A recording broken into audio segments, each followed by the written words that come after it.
તો આ તરફ રાજકોટમાં આમ આદમી પાર્ટીએ વિજય વિશ્વાસ પદયાત્રાનું આયોજન કર્યું, જેમાં મનીષ સિસોદિયા જોડાયા હતા।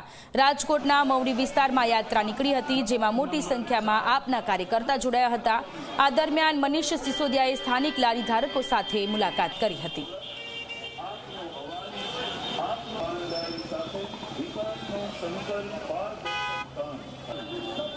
સ્થાનિક સ્વરાજના સંગ્રામમાં આપનો ભાજપ પર શાબ્દિક વાર। દિલ્હીના પૂર્વ નાયબ મુખ્યમંત્રી મનીષ સિસોદિયાએ પ્રહાર કર્યા છે। ટીઆરપી કાંડમાં 27 લોકોના મોત થયા, જે રાજકોટવાસીઓ ભૂલ્યા નથી। માત્ર એક અધિકારીની ધરપકડ કરી અને આઈટી તપાસ કરી।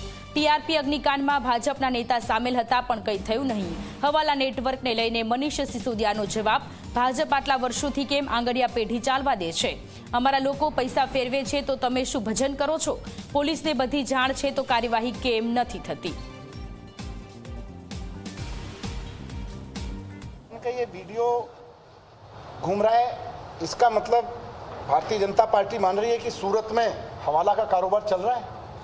इसका मतलब सूरत में भारतीय जनता पार्टी के इतने लंबे शासन में आंगड़िए काम कर रहे हैं, तो बीजेपी किसके लिए आंगड़ियों का कारोबार चलवा रही है? भाई वहां पे चलो आम आदमी पार्टी का आया नहीं आया वो तो दूसरी बात है, पर आप कह रहे हो कि आम आदमी पार्टी का आंगड़ियों से कोई आया, तो भाई आंगड़िए चला रखे हैं। इसका मतलब आपने, अगर आपके पास में किसी एक लीडर की किसी एक मिनट की सीसीटीवी फुटेज है, तो पूरे दिन की सीसीटीवी फुटेज पत्रकारों को दो, पूरे दिन चलाएंगे, देखेंगे बीजेपी का कौन कौन कार्यकर्ता कौन कौन नेता उठाता है वहां से। पूरे महीने की सीसीटीवी फुटेज निकाल के दो।